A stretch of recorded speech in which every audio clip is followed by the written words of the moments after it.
to see you here. Some of you, actually quite a few of you, were with us when we discussed Dave Mason's work last week as part of our poetry series at the Public Library, which continues every Thursday for the next 4 Thursdays, if anyone's interested in more poetry discussion after this.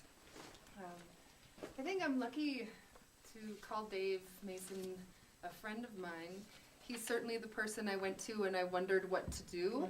I was in a kind of a poetic quandary, and it was about permissions and right and wrong and publishing and should I or shouldn't. I didn't know what to do. And I thought, who could I call? Who would know? Who could help me? And I was kind of embarrassed about the whole thing, and I thought, Dave.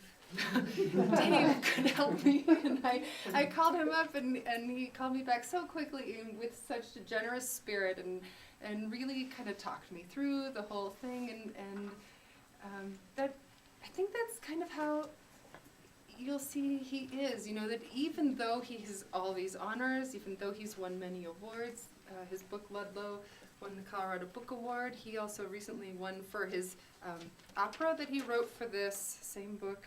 He won the Thatcher Hoffman Smith Creativity in Motion Prize from University of Oklahoma College.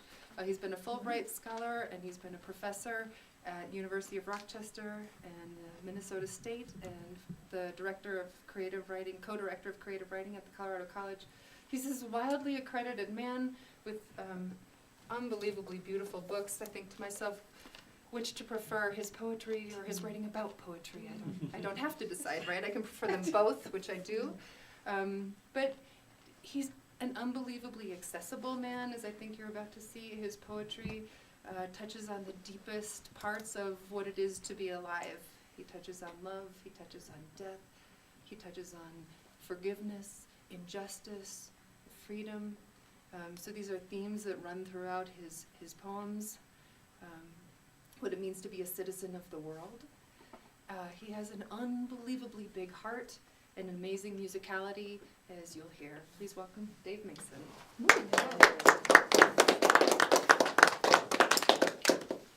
Well, That's a lot to yeah, that's time to go home. Thanks, Rosemary. We've spent a lot of time together, and we are good friends. And Rosemary gave us a great gift, gave Chrissy and me a great gift. We called her yesterday afternoon and said, help, we're just totally peopled out. We've been on the road for 3 weeks, first with some family stuff in Washington State, and then 2 weeks in Colorado. And just in the last couple days in Ouray, I had 3 kind of major talking sessions each day. I was in Ouray for 2 days in a row. And we just didn't want to see another human being for a little while. And so we called Rosemary, and she said, come on in and stay in the barn, it's open. And so we just did. We snuck in last night and slept till midday and got up and sat by the river and watched the water flow by, and that was exactly what the doctor ordered. So thank you for understanding and helping us out. And this is the last stop on this trip this fall. We're going to go home and have 10 days at home, and then a couple of gigs in Garfield County and one in Aspen, and then we're going to take a vacation in the Northwest or the West Coast again, and then come back and just hunker down in Colorado and try to write and read and live together for a little while, see what that's like. I wanted to fulfill a promise to a friend of mine, David Rothman. Some of you may know him. He spends time in Crested Butte. To let people know about a low residency MFA program at Gunnison at the State College there. If any of you are interested in taking a very rigorous MFA program in poetry, where you actually only have to be in residence for a couple of weeks a year and the rest of it's done by email, you can find out about it from this brochure. They've also got one in genre fiction and one in screenwriting. So I brought those along, and I'm telling people about them. What I want to do is I want to share a range of poems with you guys, mainly poems by myself, which is actually unusual for me. I usually read a lot of poems by other people, but I want to try this range of poems and see how they work. And then after I've gone through these poems, I'm going to pick up where a conversation left off in Ouray 2 days ago, and I'm going to hand each of you a copy of one of the poems I read and walk you through it, talk to you about so you can actually look at it on the page and talk to you about what I was thinking and what I was going through when I wrote the poem, and any of the other stuff that's involved in writing it, and just see if that, you know, adds an extra layer to this kind of thing that usually happens at a poetry reading. You know, sometimes it's a little bit hard to catch everything orally, and sometimes that's okay. I want to start with a poem that's appropriate to the season. This is by an English poet. This is when elk hunting season started over the weekend. This is by an English poet named Charles Cosley. And Cosley's best known as a children's poet over in England, wonderful writer of ballads, story poems, etc. This is called I Saw a Jolly Hunter. I saw a jolly hunter with a jolly gun, walking in the country in the jolly sun. In the jolly meadow sat a jolly hare, saw the jolly hunter, took jolly care. Hunter, jolly eager, sight of jolly prey, forgot gun pointing wrong jolly way. Jolly hunter, jolly head, over heels gone. Jolly old safety catch, not jolly on. Oh, no. Bang went the jolly gun, hunter, jolly dead. Jolly hare got clean away. Jolly good, I said. I read that in the Ridgeway Library, where there were several hunters in attendance, and it didn't go over quite so well there. I have this wonderful position of being the Poet Laureate of the state of Colorado, which only means that I can do whatever I want with the position, because there's absolutely no money involved. I was tapped by Bill Ritter's magic wand about a year ago and told I could go do something with it. So what I decided I was going to do was go see every county in the state where I live and find out where the heck I live. And I've seen about 30 of the 64 counties now, and I've seen more than that. I've spoken in about 30. So the first year's been overloaded, and I'm hoping life gets a little calmer for the next 3 years. But I'm also going to be going to counties that are much more sparsely populated and difficult to get to, and so it's going to be kind of interesting, this business of juggling places that are easy to get to. It's way too easy to get invited to read poetry in the Front Range, and I need to get out to the prairies and get out to the Western Slope a lot more. So if you happen to know folks who are in the sparsely populated counties northwest and southwest of where we are, or back east in the prairies, I hope you'll let them know. And I'm easy to find. Rosemary's got all my email contacts and stuff like that. I'll take all the help I can get. The other thing I usually do is I usually show up in a place with other poets and figure out a way to showcase their work as well as mine. But I'm just going to try this today. A little range of poems by David Mason, and see what happens. I'm doing what I can to support public school teachers and libraries. So I often start with a poem about my second grade teacher. And she was a great human being, and this is more or less a true story, I think. You never know when you're dealing with stuff I write, whether it's a true story or not. I never know. This is called Mrs. Vitt. The first to notice what a liar I was. A boy pretending to have read a book in second grade about a big black cat. I'd made it as far as the cover silhouette. The first to let us choose our spelling words, like telephone and information, long pronounceable portions of the sky outside, words I ever after spelled correctly. The first to tell me I was a funny boy, or had a funny sense of the truth, or had no sense of it, but was funny anyway. Mrs. Vitt began to shake one day, lighting her cigarette in the teacher's lounge, or carrying coffee in her quaking hands. I was in high school then, but heard she'd quit and went to visit her in the old north end of town, and met her thin, attentive husband, strapping her to a board to hold her straight. She smiled at me, though her head shook to and fro. It took her husband many lighter flicks to catch her swaying cigarette. She looked like a knife thrower's trembling model. Mrs. Vitt, I blurted out. I'm sorry. She looked at me, but whether she was nodding or shaking, no, I couldn't tell. Sorry I lied so much. I must have given you a lot of grief. and she, with each word, shuddered out in smoke. No child I taught was any grief to me.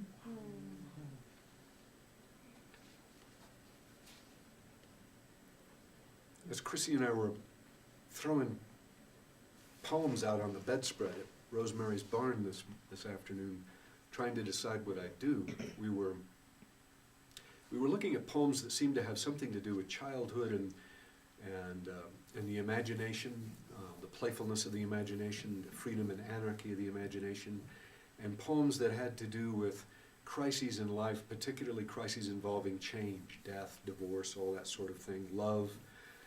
And so you're going to see a kind of implied narrative in this range of poems. This is a poem I wrote. Either I wrote it in Steamboat Springs or I wrote it about something I noticed in Steamboat Springs, but it took off in its own direction from what happened there some years ago. It's called Marco Polo in the Old Hotel.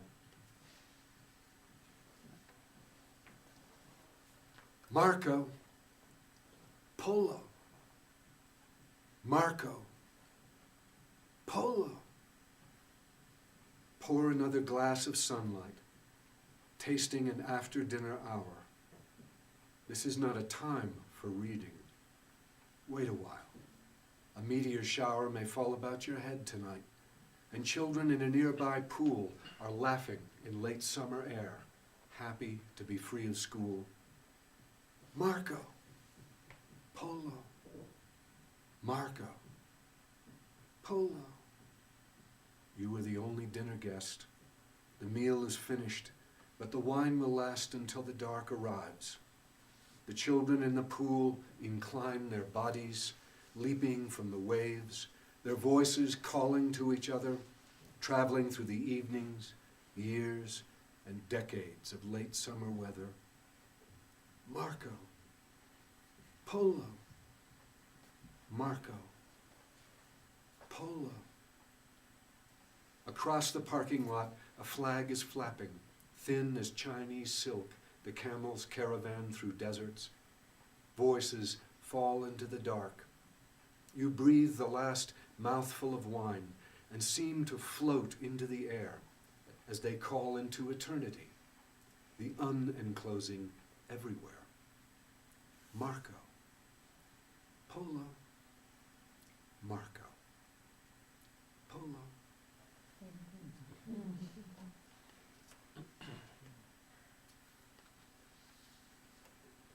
Sometimes I think that's what poetry is, you know? A playful voice just going out into the air, the blindfolded person shouting and the others responding, right? Well, I said I would talk about change, death and change. And one of the deaths I've gone through lately has been the end of a long marriage. That's just been exceedingly painful and sometimes exceedingly joyful, depending on the aspect of it I'm going through. The other death that I'll be talking about a little bit is the death of my mother, which also happened this summer. So it's been a time of death and change, a time of rebirth, and a lot of new poetry has just poured out, and it feels like some kind of dam has burst, something totally new is happening for me. And I'm supposed to put together a new and selected poems, and I almost feel like nothing I would select from the earlier book should make it into the book. Everything new is what should be in there. But this is a poem that relates another true story. This is something I saw last spring in Colorado Springs when I was leaving the house and first living in motels, then in various strange houses, including one Chrissy and I ended up calling the sick house because both of us had bronchitis in that house. It was just awful. My barber is a woman named Arlene, and this is something I saw in Arlene's barbershop. In the barbershop, the woman barber clips and combs and clips a woman's hair, always solicitous, touching her customer with utmost care.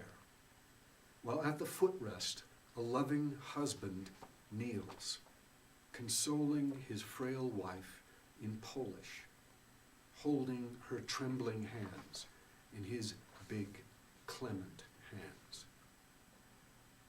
Why is the wife, so thin and aged, afraid? Why is the barber holding back her tears? A stroke, maybe. Maybe long history related in those calming, murmured words.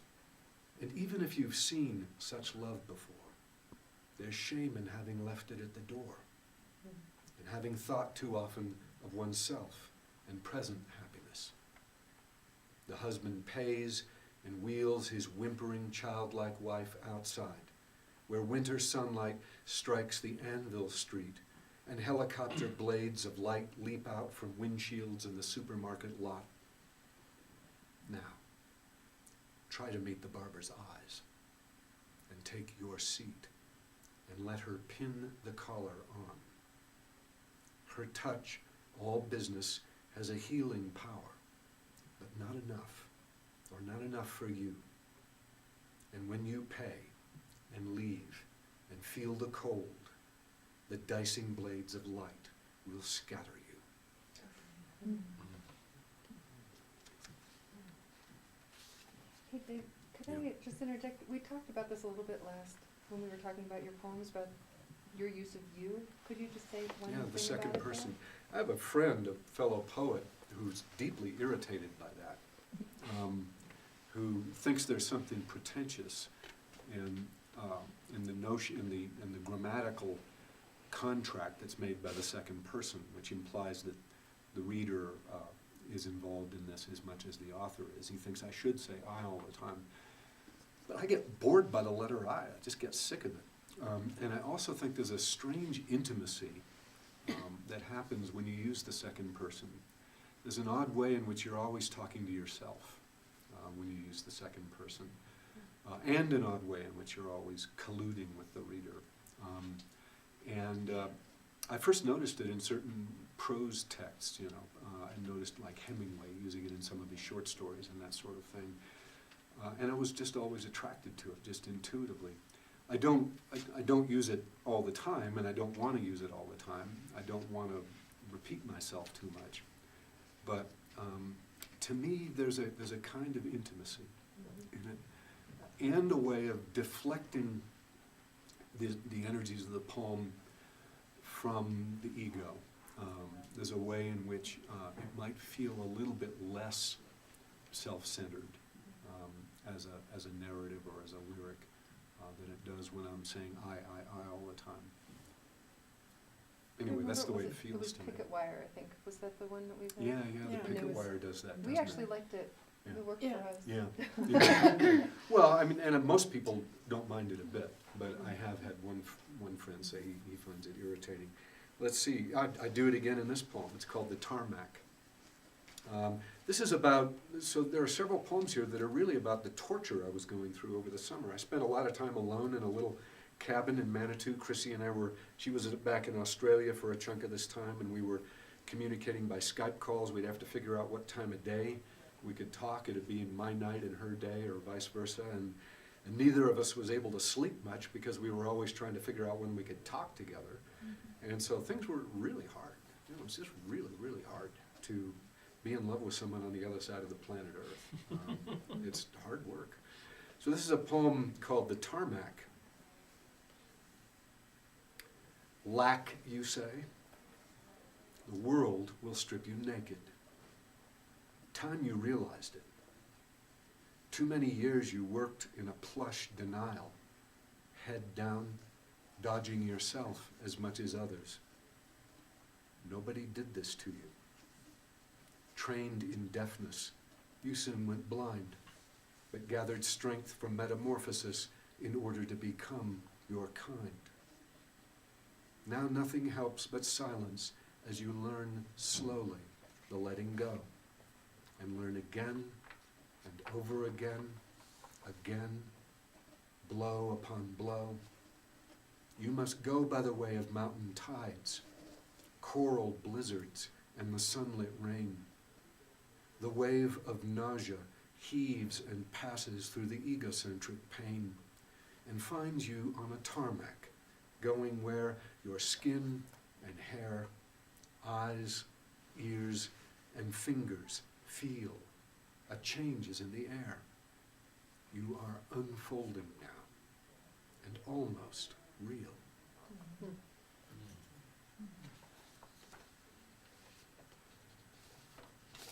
Now, the cabin, we're still in a cabin. We're in a cabin that's twice the size of the little one. We're now in 600 square feet instead of 380 square feet.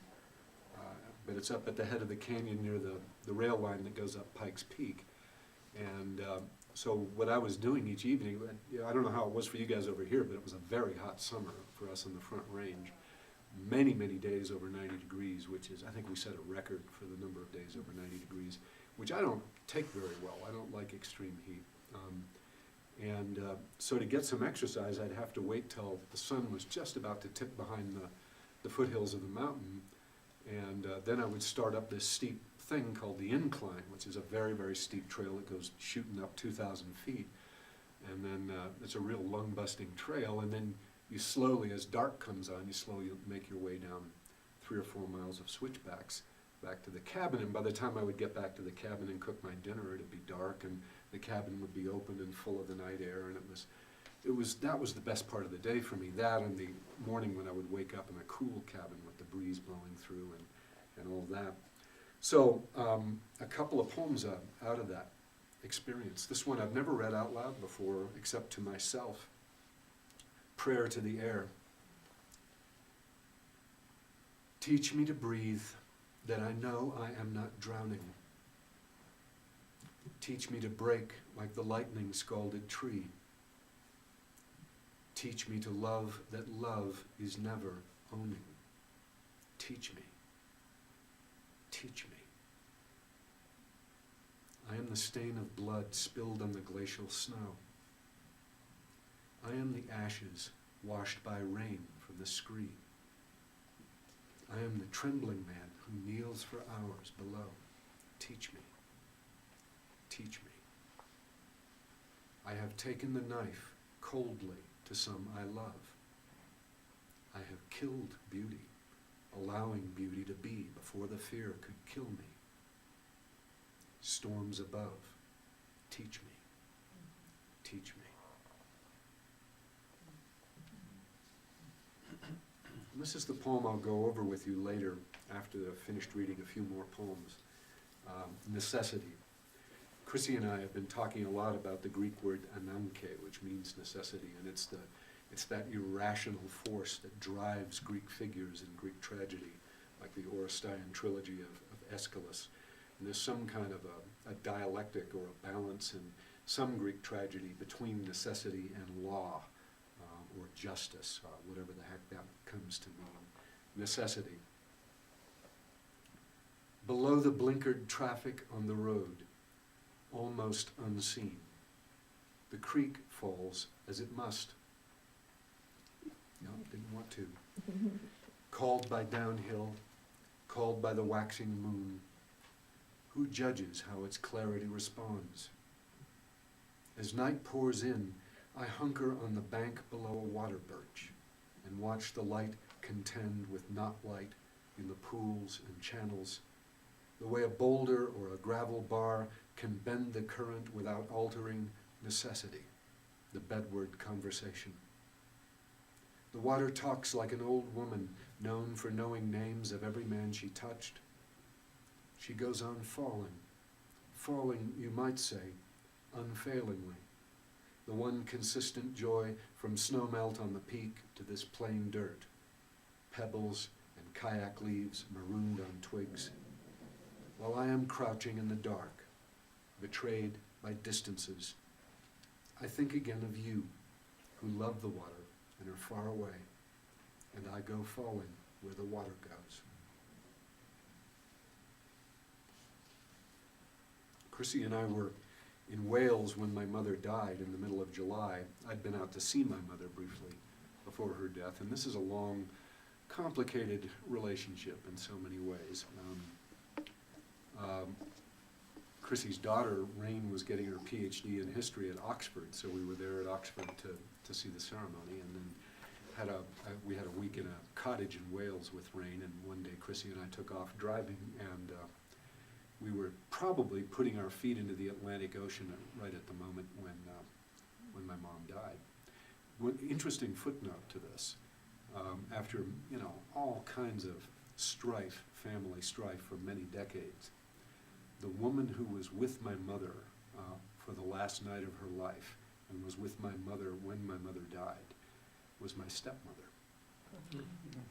They had become good friends. And I just think that's one of the most beautiful stories, beautiful aspects about all this. At the end, Claire, my stepmother, was asking my mother, what do you want? How do you see this ending? What do you want to happen now? And my mom's answer to her was, I want you to move in upstairs. I want you to be with me. And when Claire could see it coming, she just said, I think I'm going to stay here tonight. And so that's what happened. It was really beautiful. Anyway, this is a poem. I didn't get the news till the next day. This is a poem called When I Didn't Get the News.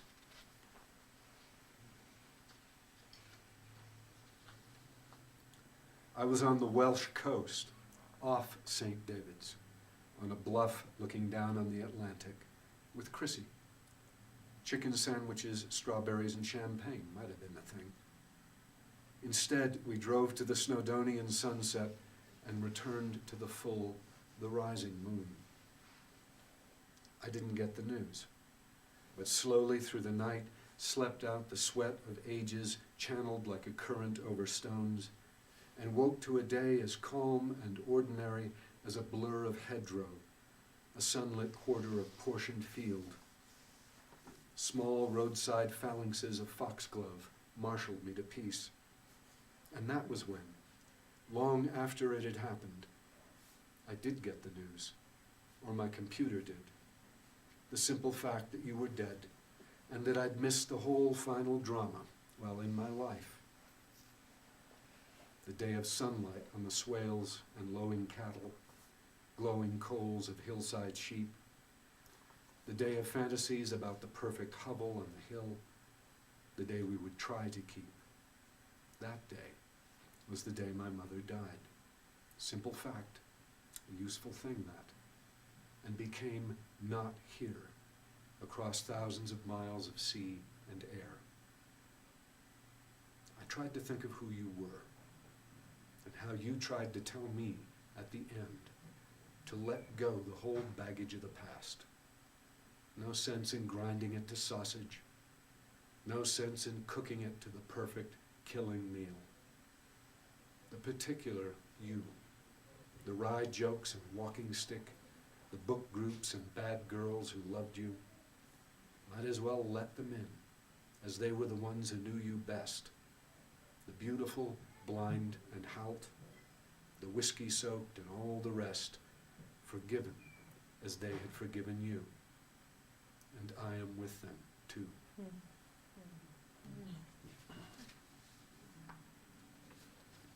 When I went to visit my mom just before we left, before Chrissy left Australia and I left Colorado to meet in England, I was walking down a street in Bellingham, Washington, and somebody shouted my name, which usually doesn't happen because I haven't lived there since I was 18. Though both my parents are from Colorado, I grew up in Washington State. And I went over across the street and talked to this guy, and he said, first thing he said to me was, "Did you know my dad's dying?" And I said, "Well, I think my mom's not long for the world either." And he said his dad was at home in a hospital bed at home, and they lived just pretty much catty corner from my mother's house. So on the way back I was buying my mother some shoes. Her feet were really swollen, and I was trying to buy something we could strap on these swollen feet so she could walk to the toilet. And I stopped at this guy's family's house and to say goodbye to his dad. And so this little poem is something I wrote on the airplane as I flew home. I think it's all just absolutely true. Every line in the poem is absolutely true. And what's interesting to me is how much information I leave out of the poem and how interesting it is to leave information out. It's a poem called The Dying Man. After a week, a man in a brown suit appeared at the foot of the bed. They talked, a language of sunlight inside window glass, while family eyed each other wonderingly. I also stood by the bed and held his hand and brushed his hair and touched his beard. He smiled and said, "No tears, but it's good to see old friends." In the kitchen, women unwrapped food, and in the garden, everything was good.